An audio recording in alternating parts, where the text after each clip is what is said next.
welcome to Investigator News 2 on the YouTube and Investigator News on Facebook. This is the Williams Show, and I'm coming to you from Central Washington here in Mickey's Den. And luckily today we have the squatches and bunnies at bay, so we can probably talk about news and not have to worry about being invaded by the duck mafia. So yeah, we're okay here today. We did get a few little sprinkles out here, but we're likely to make it through it. Okay, here we go. Here's real news for you. We've learned some more news about the F-35 jet that went down in North Carolina or South Carolina. Anyway, the F-35 jet that went down. Now, within the 2 months prior to this, what the military calls an incident, because it's still under investigation. So they've lost an F-18 on approach, and they've lost a V-22 Osprey with the group commander as one of the pilots.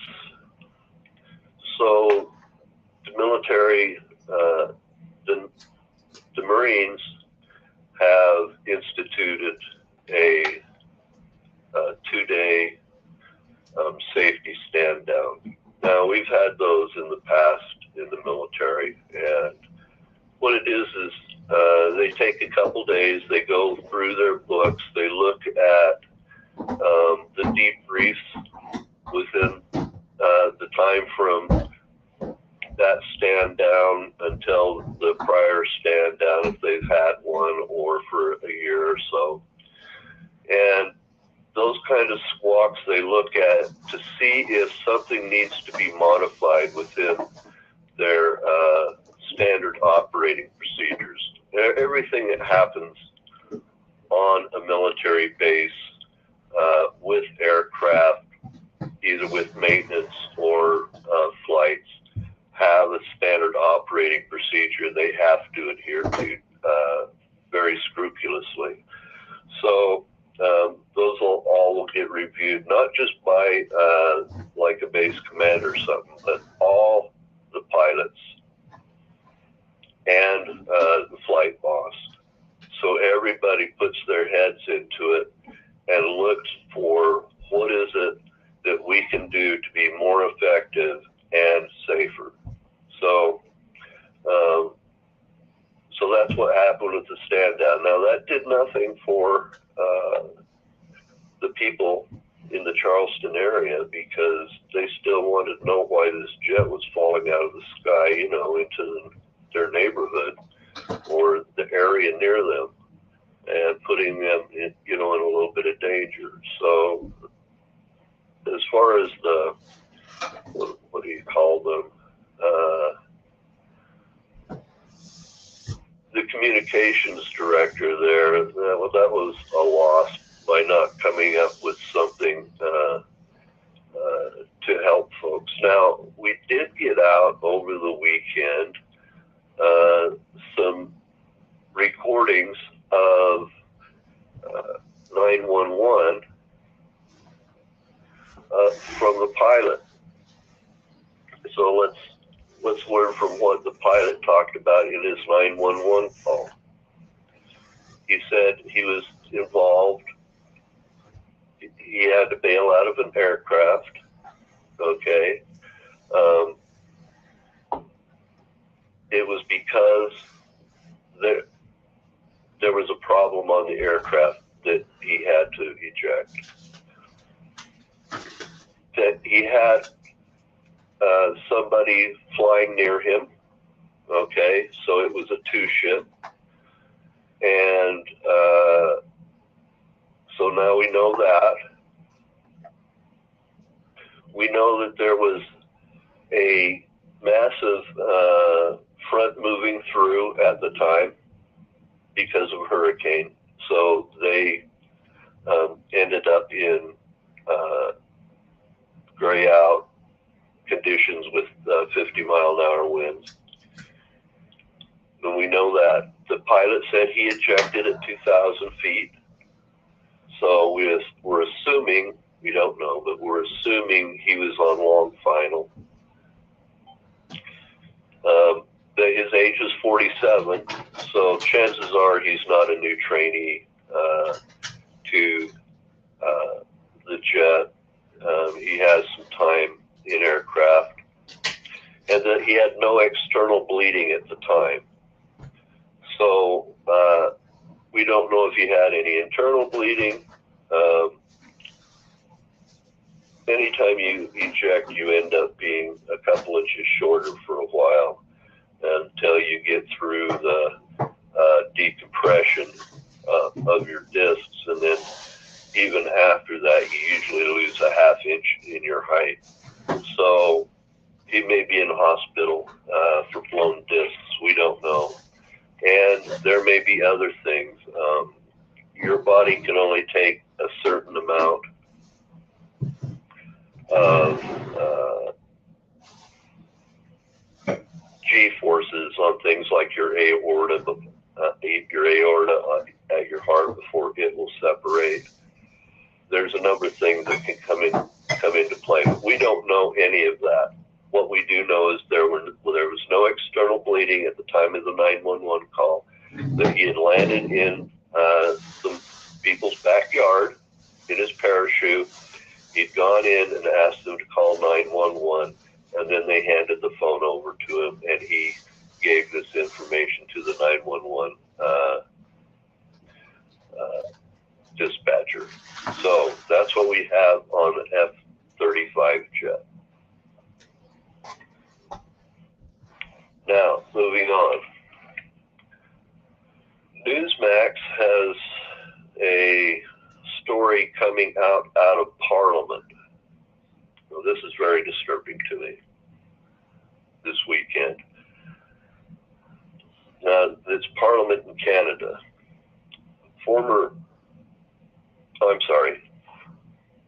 It's not Newsmax. Let me move on. So this isn't as disturbing to me, but it's quite disturbing to me. So out of Newsmax, former Texas Congresswoman says it's time we stand by our border control agents. Former Texas Congresswoman said. And my thought is, now it's the time. Have we been out in Barbie Sphere or Candyland or Dancing with Unicorns? Where have we been? Former Texas Congresswoman. We've had a little problem at the border for a while. All right. Next blip on our radar. Let's see if we can accelerate here and get a little bit of altitude. So, Glenn Greenwald has reported that both Zelensky and Justin Trudeau of Canada, this is the one that upset me, in Parliament, have applauded a 98-year-old former Ukrainian SS officer for his service during the Second World War.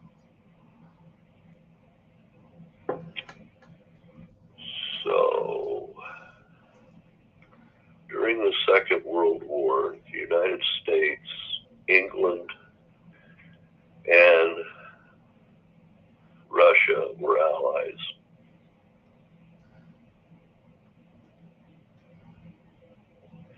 Thousands and thousands of Marines and Army storming the beaches of Normandy. Paratroopers just behind the lines. terrible stuff that happened in the Battle of the Bulge were not against the Russians. They were against the Nazi SS. This guy is not a hero for his actions during World War II. Now, he wasn't just some military officer. He was number 2 to the SS officer that set up the SS in Ukraine. And this is during the assault on both Ukraine, and then afterwards they attacked Russia proper. And Russia lost tens of thousands of people. They were not ready for war, and they were literally throwing men with pitchforks across the river to stop these guys. It was brutal. And for this guy up here in Canada, Justin Trudeau, you know, if you have a leader that is pro-SS and you re-elect that leader who is pro-SS, just so you Canadians know, you're pro-SS, right? Do y'all want to be known as Nazis? Seriously.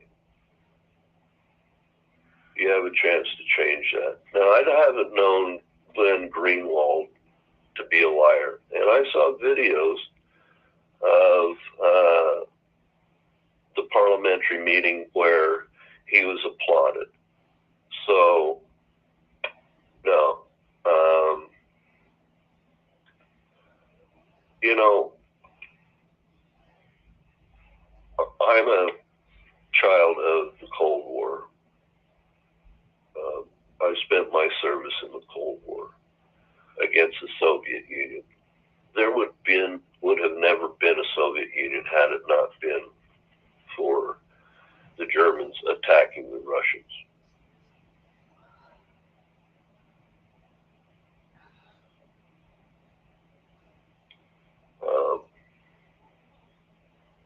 Now, Germany has been our friend, but the Nazis in Germany are not our friend. All right, let's move on. William, I did see an article on the UK that they are now realized that Antifa and the no-go zones, not just the Muslim ones, but the ones with Antifa, are actually Nazi no-go zones, and they're going to eliminate them.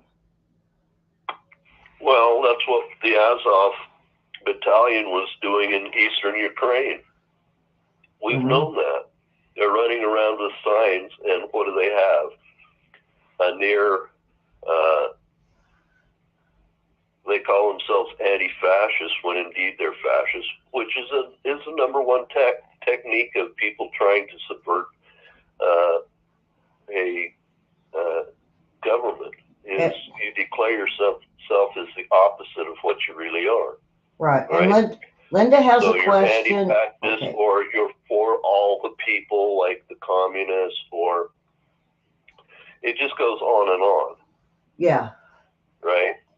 And we've known that for a while. Now, you've got these subversive groups like Antifa and BLM. Now, BLM is mostly communist. They're not anti-fascist. They believe in a Pan-African government, a communist Pan-African government. All right? And, of course, they'll fall in with these folks if it gets them going towards their objective. So, yeah. And Linda wanted to know about the long final. Does she need to elaborate on that? All right. So, aircraft go to land, they set up with a vector towards their airport, not just the airport, but the runway at the airport they plan to land on. So the runways are demarcated by the degrees from north that they are.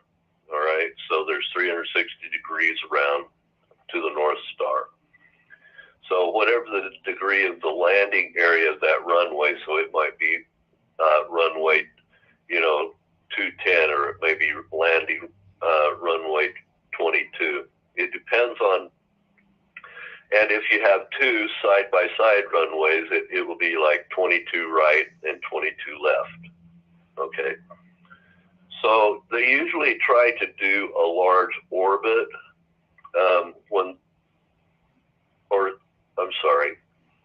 descend down into an altitude below 2,000 feet. Okay, and then they intercept what's called a glide slope and a localizer. Now the glide slope is, as it says, it's a point from where the aircraft intercepts the beacon to the runway. All right, and there's a localizer that tells you if you're to the left or right of the runway. And so once your instrument landing system picks up on the localizer and glide slope, it brings you down an electric highway in the sky. So long final is out where you first intercept it. When you get below 1,000 feet and you're 5 miles out from the runway, then you're on short final. And especially when the tower gives you authorization to land, that puts you automatically on short final. When you're out on the far out on the localizer, you're still under air traffic control, and they're handing you off to tower control. So I hope that helps to understand that. And now there's new systems where pilots can land by GPS and altitude as well. So there's two different systems available. When we first had day and night landing, we did it all by radio beacons, localizers, and glide slopes. Now we have GPS and altitude that can bring us right into the end of the runway and give us the proper direction. Does that help, Ellie? Okay, moving on.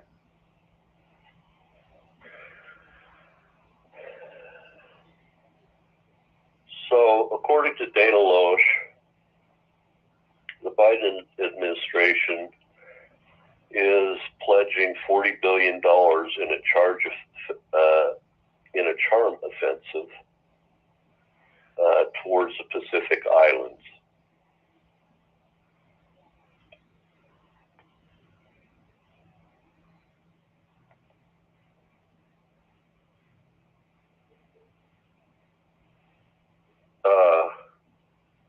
What is there to say there?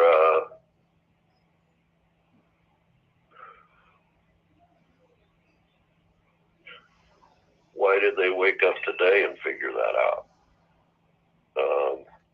Isn't that like a lot and too late? And I don't even know what to say about that.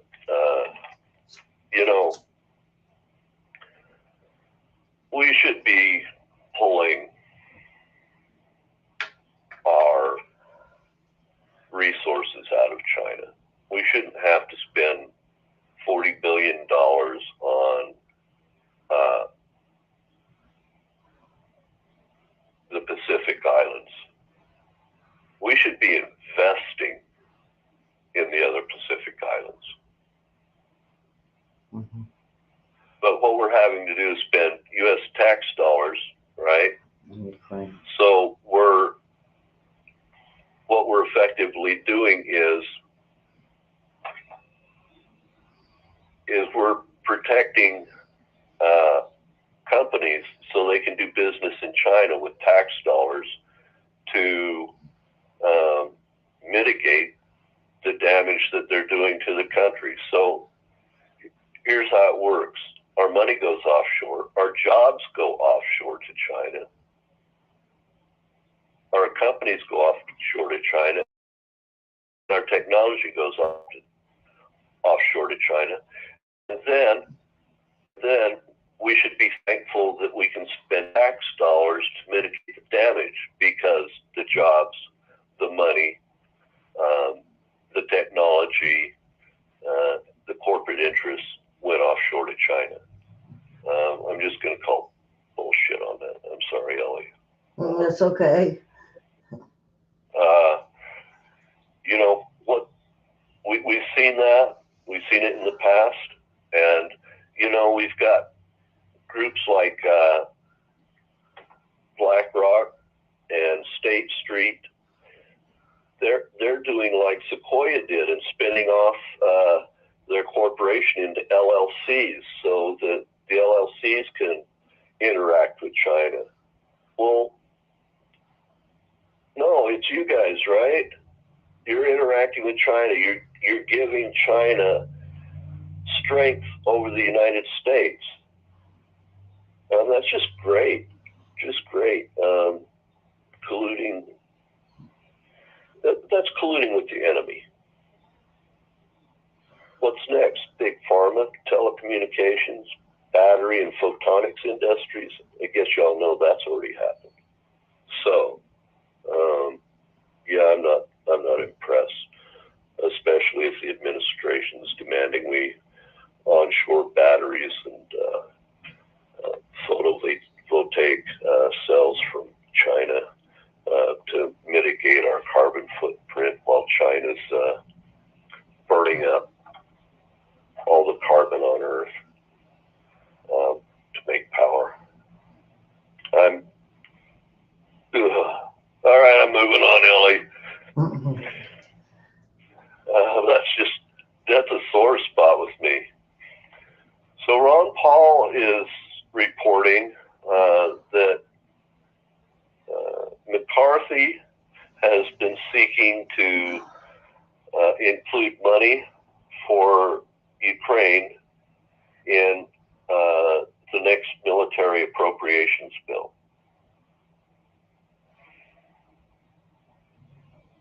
And the Democrats and McConnell are all on board with this. Yeah. So this fine governor from senator from Utah, who used to be a governor from Massachusetts and a senator from Utah, says that spending all those extra dollars in Ukraine will be a great investment for the American people. So this is a guy that involved himself in vulture capitalism, tearing apart companies and selling off the assets to other corporations, and the products that would have flowed into the United States were produced by other companies elsewhere, right? So, investment. Are we talking a 30-day investment or a 90-day investment? Because that's how some of these people think. They think this is the guy that said a corporation was a person. And then, you know, he's a vulture capitalist and went around killing corporations. So, is this short-term money, or is this long-term money? Is this good for America's jobs, America's fighting people? I guess that's for everybody to choose, but it's a big question, and I don't think I don't think Mr. Romney knows one way or the other. All right, moving on.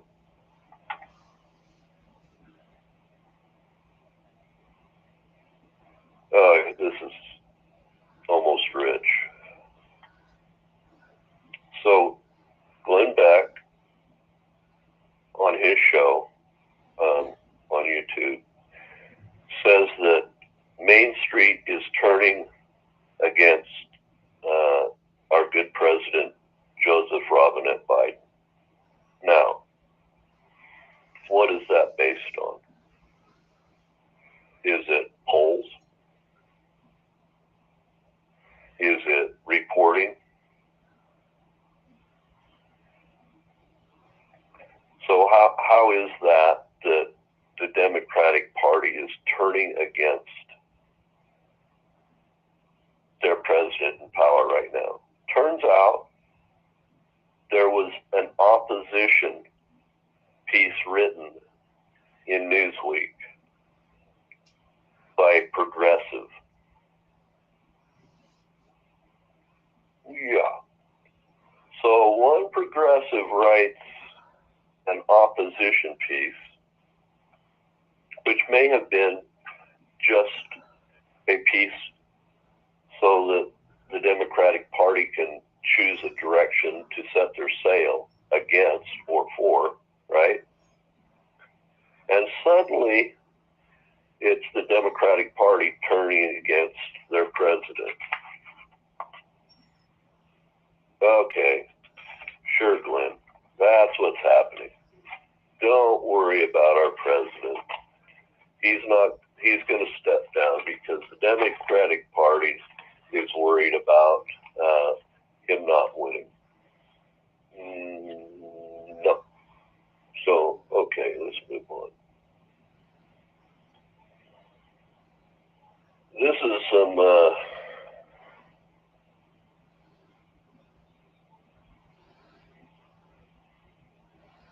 horrible news. And it's coming out of Nagorno-Karabakh, which is an enclave that's in Armenia, or I'm sorry, of Armenians that are in Azerbaijan. So Azerbaijan completely surrounds this hilltop where there are Armenian Christians that have had their churches there for 1,000 years, right? And the Azerbaijani military has now surrounded it and demanded that they give up to the Azerbaijan government.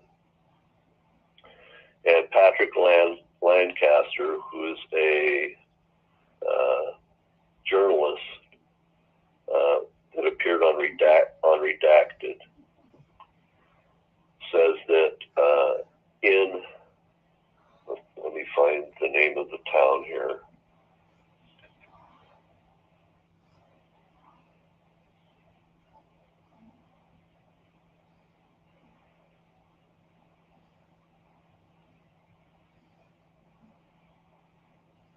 I don't think I wrote it. Oh, Artsakh. Okay. I'm sorry, he was in Askov. And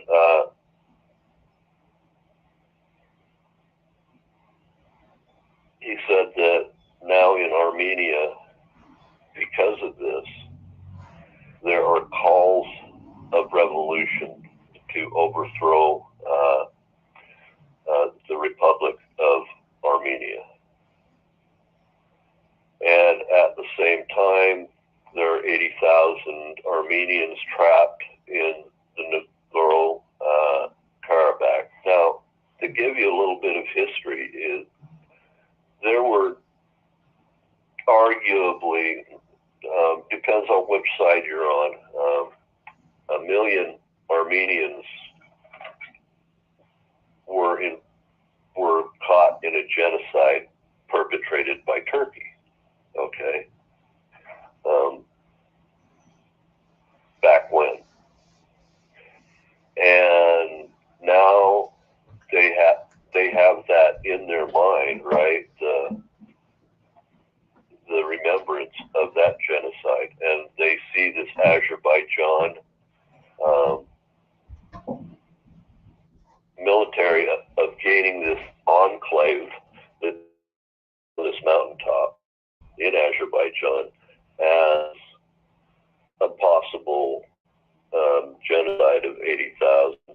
Armenians because there is no way out of the Nagorno-Karabakh. And the Azerbaijanis, are they going to arrest them? Are they now?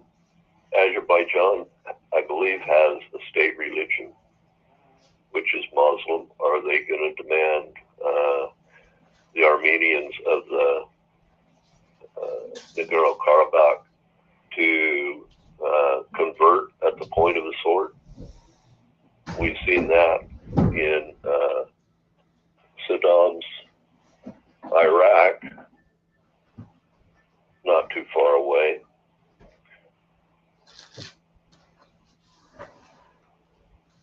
This is a concerning situation, and we have individuals here in the United States, high up in the government, who are Armenian and have Armenian ancestry. They fled the genocide, right? Are they going to want the United States to get involved? Are they going to push for UN help?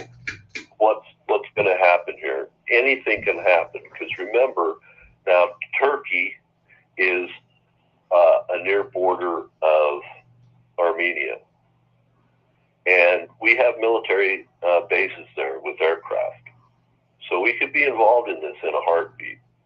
So this is a big concern, and we should all kind of keep this in mind as this thing might unfold. But it's not going to bode well for the 80,000 Armenians in the Nagorno-Karabakh. So, prayers for them. And darn, that's just bad. That's bad news. Anytime you have Christians clashing with Muslims and they're strident, they're not in a mood to be conciliatory, but strident, it's bad. Okay, let's move on. Now, according to Sky News, this is interesting. Ukrainian intelligence says the army has penetrated through Russian field fortifications from the village of Robotek and are pushing towards the village of Bervon. So there has been some military movement. And if we look at the Sea of Azov, if you look at the Black Sea, there's a finger of water called the Sea of Azov, and it's on the Russian border and also on what used to be the Ukrainian border. Okay. And that is currently a Russian pond. Now, the Ukrainians think that if they can make their way to the Sea of Azov, they'll cut off all the Russians that are in the Zaporizhzhia region, so they can't be resupplied by road or rail from Russia, because the dam onto the Dnepro River has been blown, so they would be cut off from the Crimea, and Russians have the Crimean Bridge to resupply and also ferries, but there wouldn't be a direct artery. So there's a big push. Now, there's lots of talk about this being a super breakout offensive. I looked at some of the maps, and I've listened to some explanations on what's going on there. Now, the Ukrainians took most of their reserves and put them into this region because it was the most strategically salient thing to do if they're going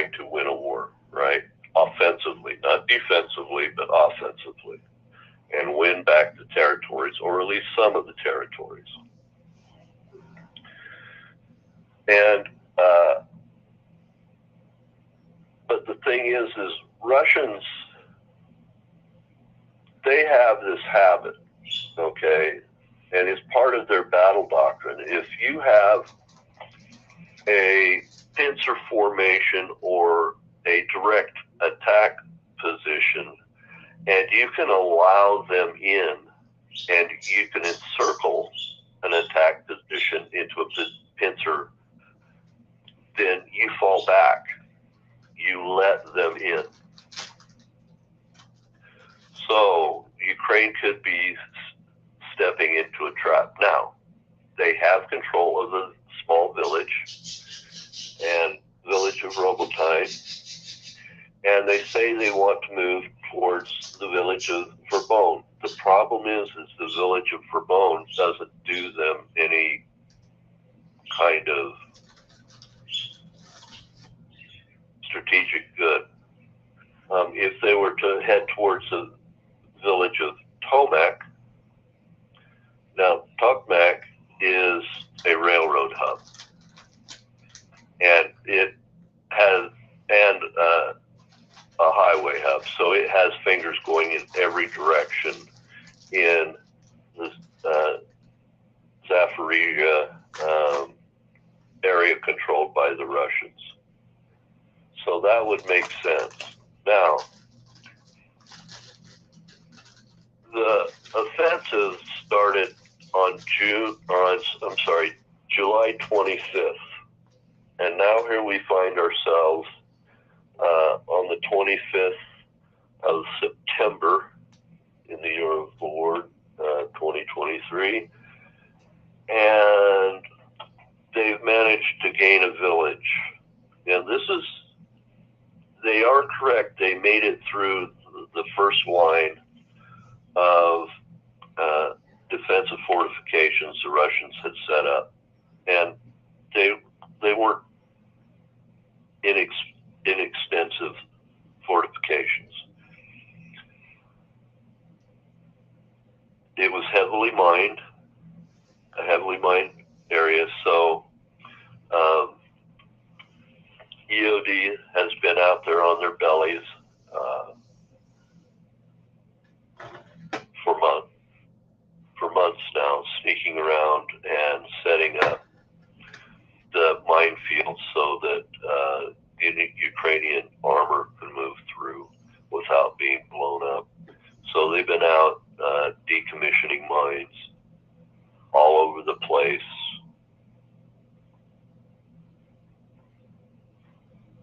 In really the field of fire. It's a real dangerous place to be. So they've been on their bellies for months,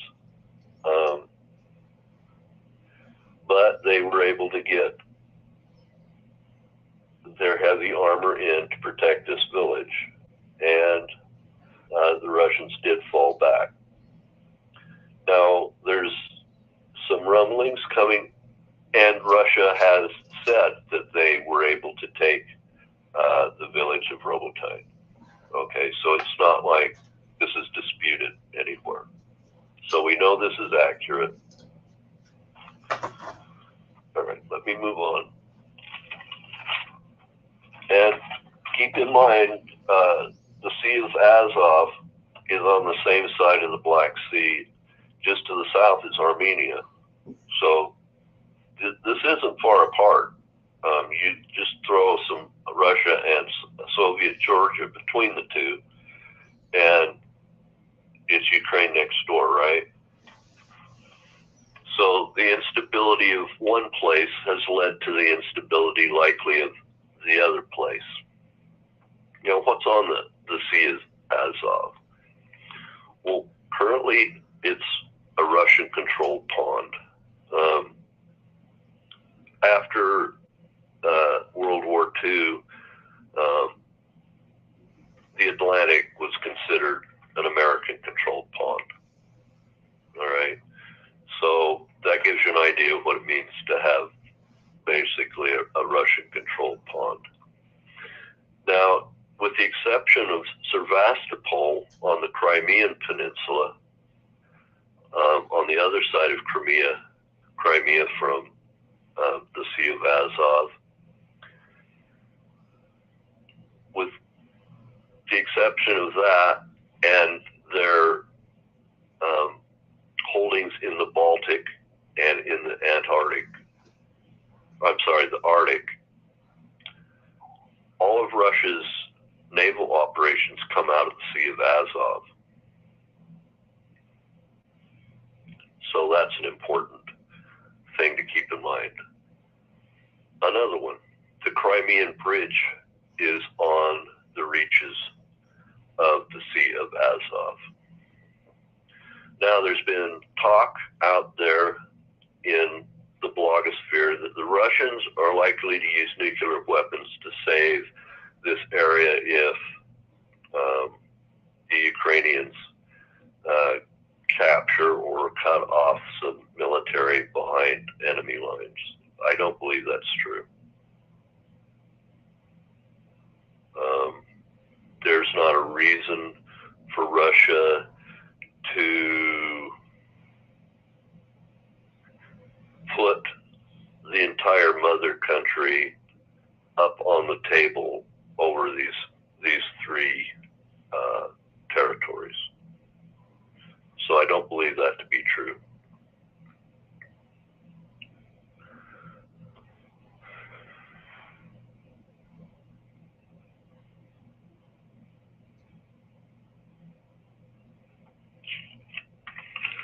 But they have punched through with heavy armor.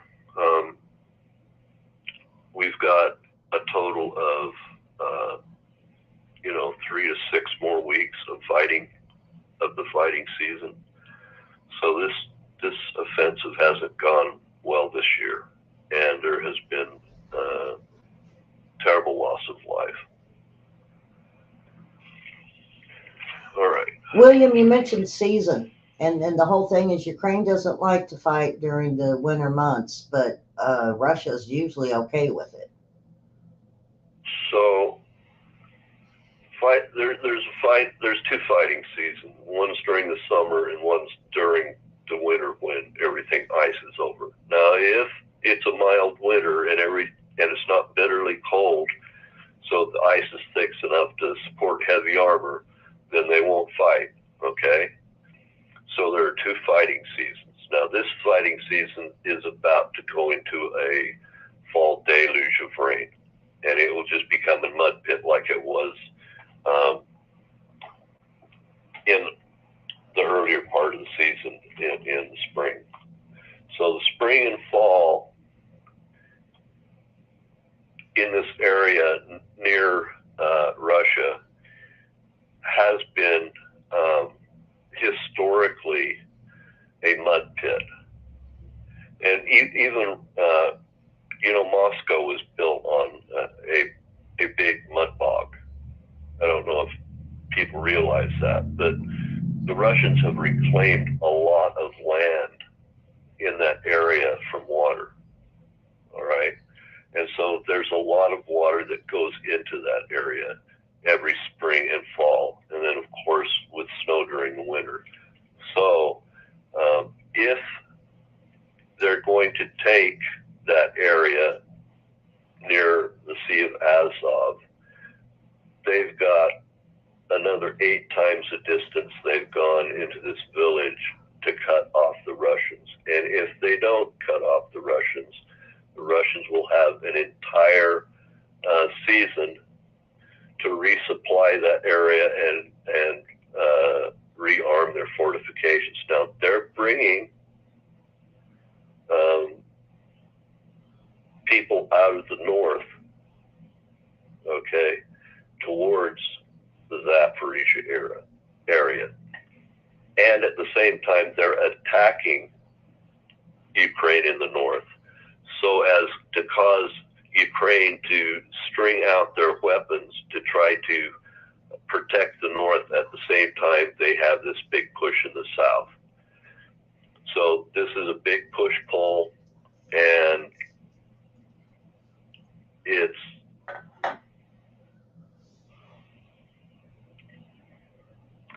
in the news. They show it to be a great push forward. But keep in mind, although this is not small potatoes, it's a long ways from cutting off that area of Zaporizhzhia from Russian resupply.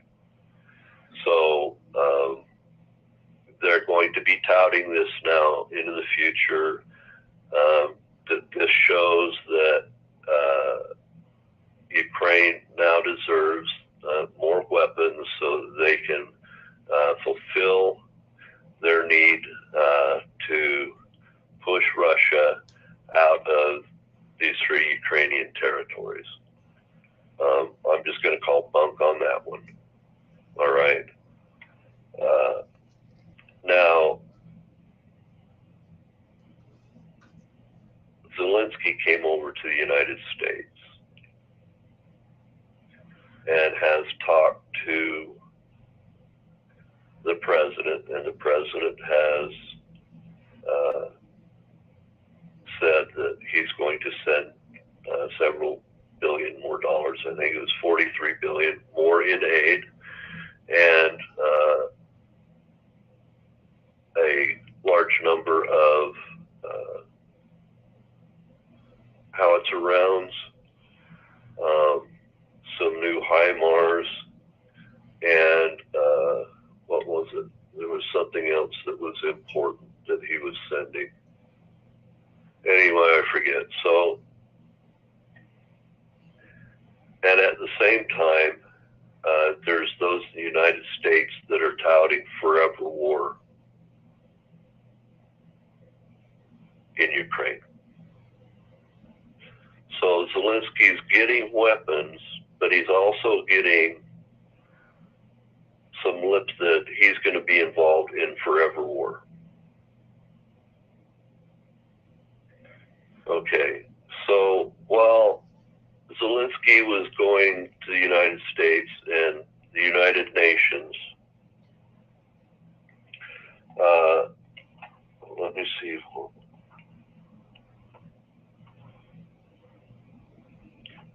The United Nations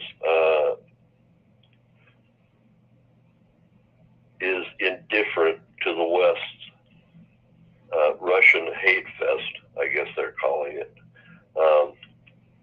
according to Phil Giraldi. He's a former CIA analyst on the Judge Napolitano show, okay, on YouTube, called Judging Freedom. Now, I agree with him on that. The West has a hate Russia fest going on. It's blown up beyond its reason. The West, I believe, needs to be far more concerned with China. Yes, Russia is a power, but it has been fairly restrained in its actions after they were pushed out of the Ukraine region around Kiev. So we'll just say that. I tend to be against Putin because he invaded a smaller country. All right. Now, Zelensky went to the EU and NATO and told them that they should be giving him more weapons, and because he's like them and he's concerned about climate change, and I'm just going to call bunk on that too.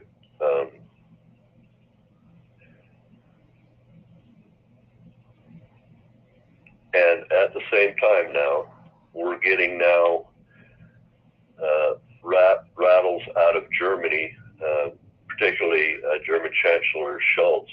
He wants to reform and enlarge the European Union with a more into a more geographical power. he wants it to be the EU can be a superpower. And at the same time, China is putting out lots of rhetoric that they want the EU to show more independence in the markets and also NATO. Now, Zelensky said something he shouldn't have in Poland, and the Polish Prime Minister demanded an apology from him. So Poland, who has been absolutely by Ukraine's side, has suddenly, I don't know what you'd call it, bit back at Zelensky. Now they have a popular election coming up soon, and so that may be part of it. All right, that's one piece of this. Another piece of this is Poland and Hungary are blocking an EU summit over migration reforms through the European Union. And we're having problems in Italy with migration camps overflowing, and there becoming riots going on in Italy. And so in the European Union, which Italy is a part of, there's a concern over migration laws. Now, I don't know whether it's pro-migration or against migration, but the EU is trying to change the laws. Hungary and Poland don't want the change, so I assume it's pro-migration. But that will increase the number of migrants into Italy and cause more for Italy to deal with.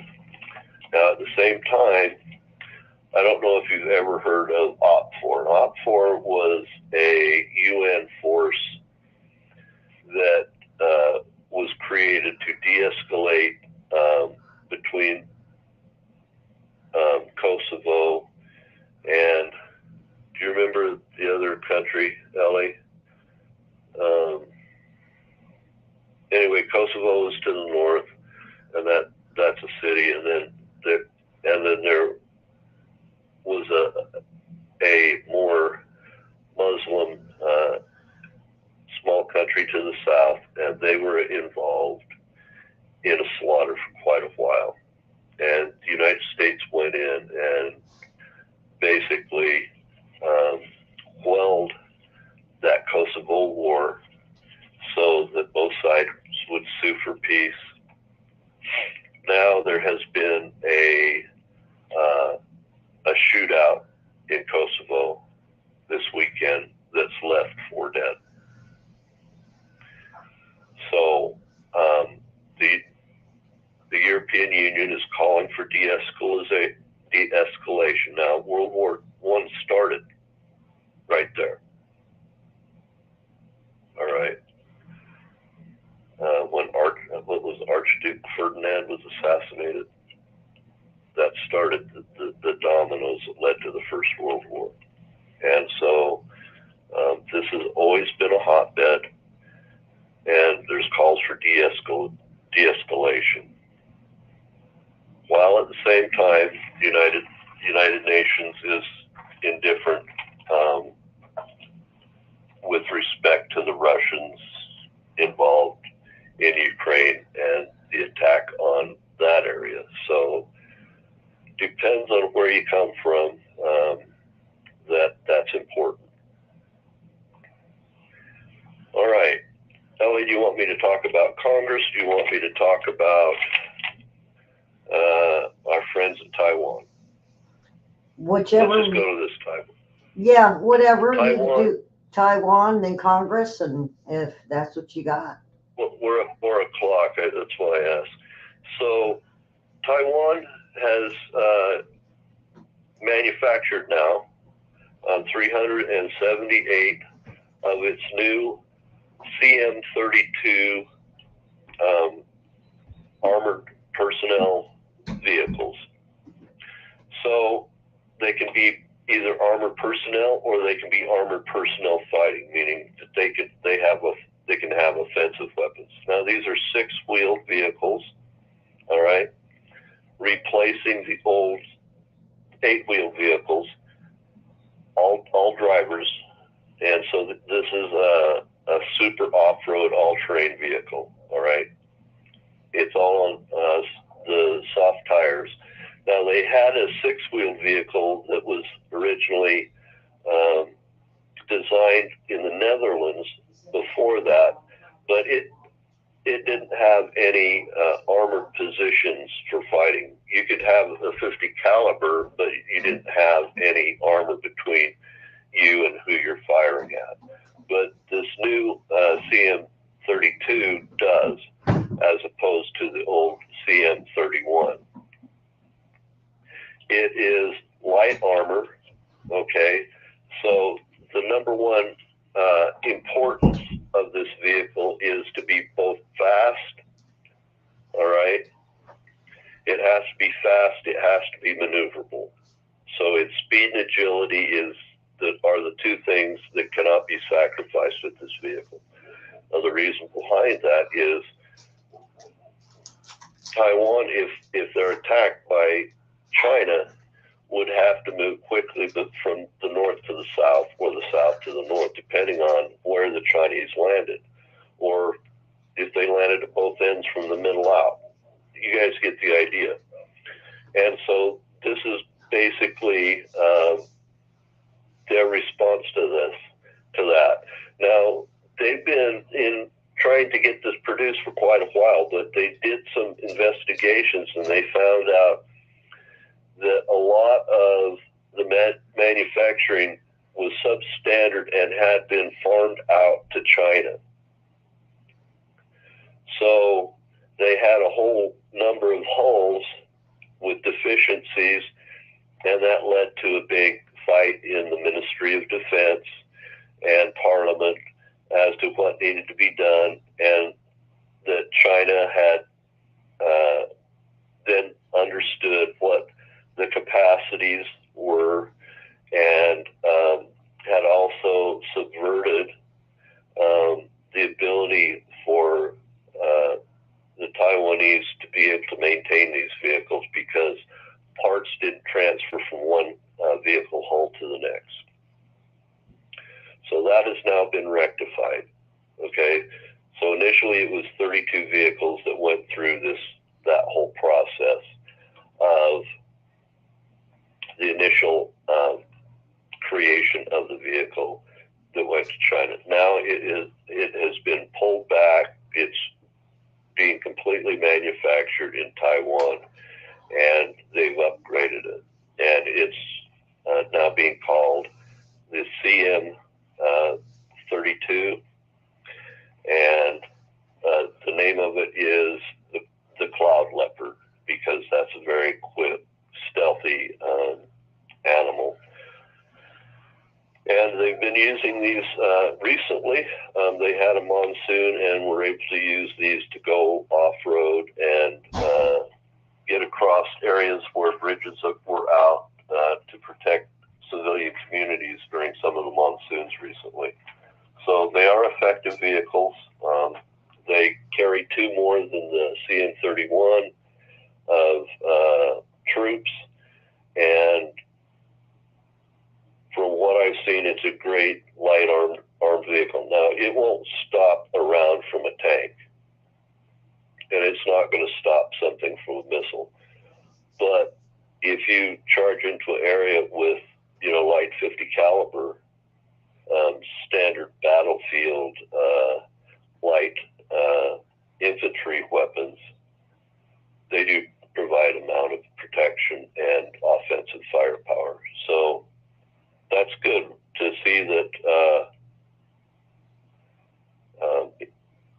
Taiwan is taking a strong look at their own indigenous products and not just depending on products from around the world for their own defense. I'm glad to see it. It will lead to them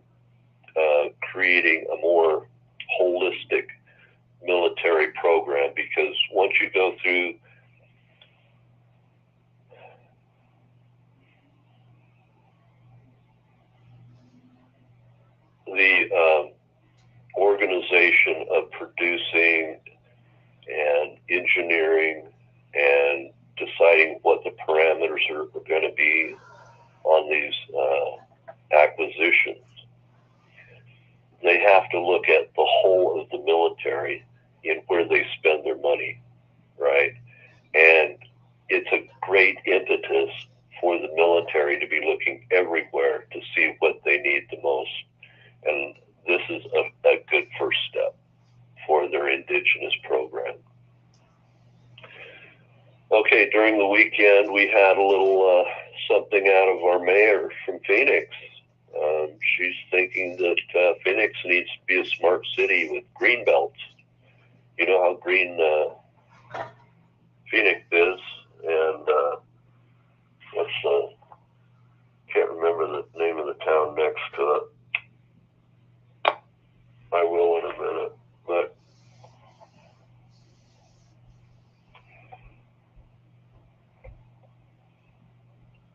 so what does this smart city mean? It means it's going to deny residents food, travel, home ownership, the right to see the doctor of your choice, the ability to spend your own money, to visit who you choose, and to move about the country freely.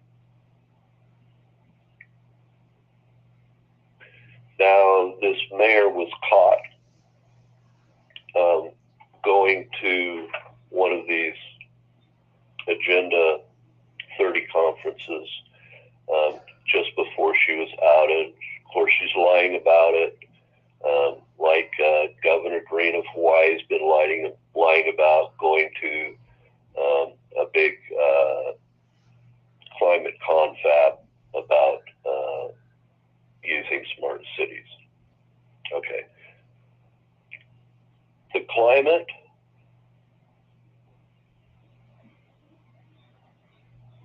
business that we've been hearing about is communist. It's socialist and it's communist. Straight up. They're using that as a mechanism to bring in communism into our country. It is an assault upon the fabric of the United States.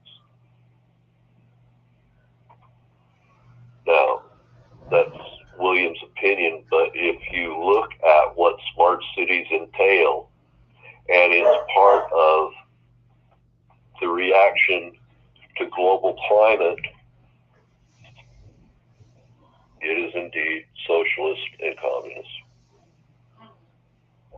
And this Governor Green of Hawaii has shown it, and now the mayor of Phoenix. We know that the mayor of just to the south, you know what the city is just to the south of Phoenix? Tucson, right? So Tucson mayor has been involved in this smart cities. They've got a senator from there that's been involved with smart cities, and if you've taken raised your hand and taken the oath to the Constitution, this is in direct violation of that. Okay. Well, we have reports that there's been some talk about the Chucky doll. Now, I don't know, but I think that Chucky doll is a little strange. But I know people who have the Chucky doll. Now, Ellie's got a Chucky doll. Violet Orlandi has one, but you know, she might not be abnormal. And she grew up loving horror movies, but her parents tipped her off early that they were fake, and so she thought it was funny. But now she's into, you know, writing songs and producing albums, you know, in a theatric way, if you will. So Chucky kind of fits into her motif. But I don't know. I'm not big about. I'm not going to have a Chucky doll here with me, Keith. Just saying. Okay, guys, we can move past the Chucky doll. Now,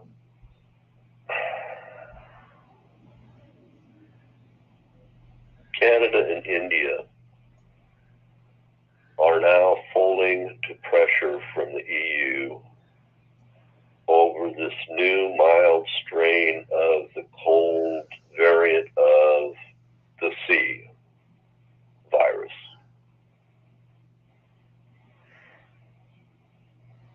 It's just a metric of control. Anytime a virus enters a population, its second, third, fourth, fifth reoccurrence through the population becomes weaker and weaker and weaker of that major strain. Okay? So if you have swine flu, you'll have other smaller strains, weaker strains come through, bounce back and forth through the population later, and each subsequent reemergence becomes weaker and weaker as the population's immune system becomes stronger and stronger. The virus just is killed off. So if folks are worried about this particular variant, go ahead and set it aside. Now, I know that there's folks out there that want to mask up right away, and I get that. It's a political thing. So I've spent some extensive time functioning in a gas mask, right? Hours, days, sleeping in one. That paper or little cloth doily people are putting on their face means nothing. Now, viruses are much smaller than chemicals. And yeah, I know what it takes to filter out chemicals, so you can just imagine what it takes to filter out a virus. No, this is just silly. And if you're wearing one, that's fine, but just so you know, William just thinks you're running around with a face diaper on. Just saying. It's just a William opinion. So, yeah. William, I gotta say, after Ebola hit Africa and what they had to go through to keep Ebola out, when you put your mask on and you lower it, that mask automatically is infected. And then you put it back over your face again. And that's not what they're telling. They're not telling the public this. And you touch other things, Uh-huh. you're better off just, if you're not coughing, right? Don't go out in public if you're coughing. Stick your hands in your pockets and go shopping, right? Just stand away from people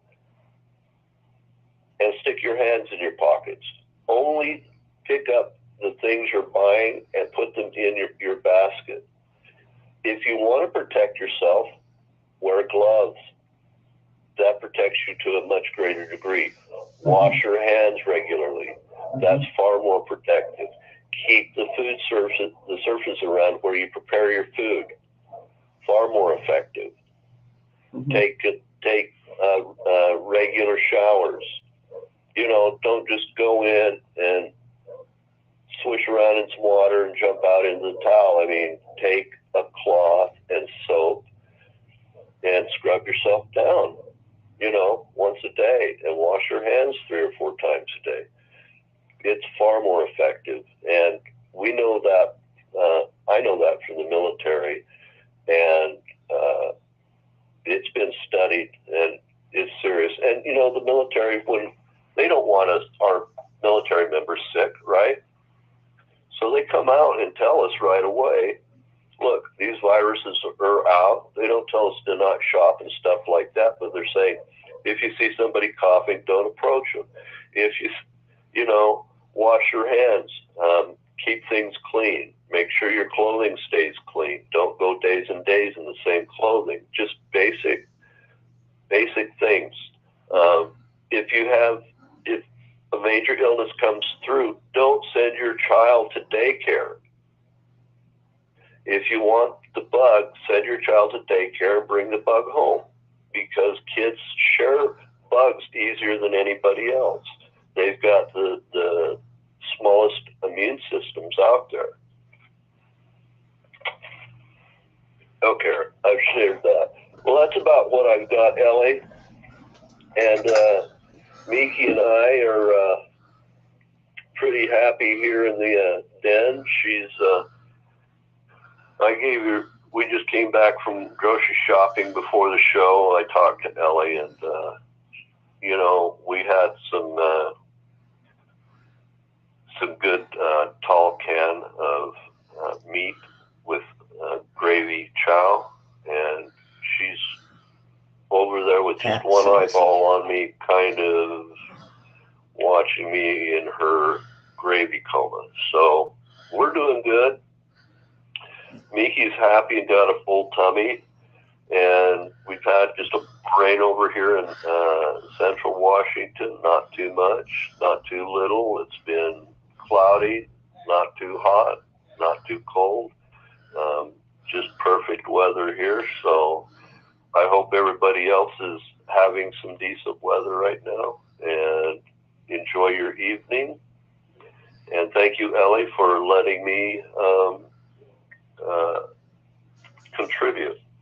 So this is William signing off, unless Ellie has something else to say. Subscribe and like and hit the like button, and share with family and friends. And of course, we're back tomorrow.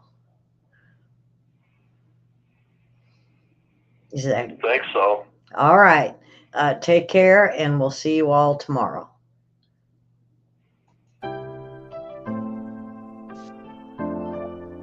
Well,